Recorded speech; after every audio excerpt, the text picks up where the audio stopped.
To set corner action for top right, to go back to the previous screen in Samsung Galaxy S23 Ultra, swipe down the top of the screen and then tap setting icon.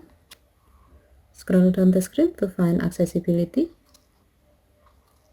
Tap accessibility and then tap interaction and dexterity. Scroll down the screen.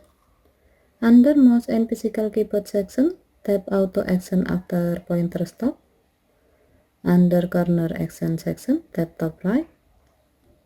Scroll down the screen and then tap the gray on offset next to back to enable this option.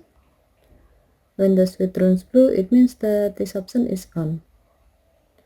Next, you can connect a USB or Bluetooth mouse with your phone.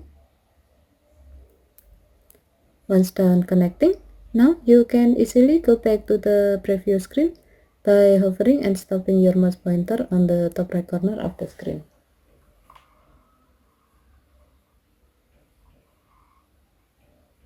Okay, thank you for watching. Have a nice day.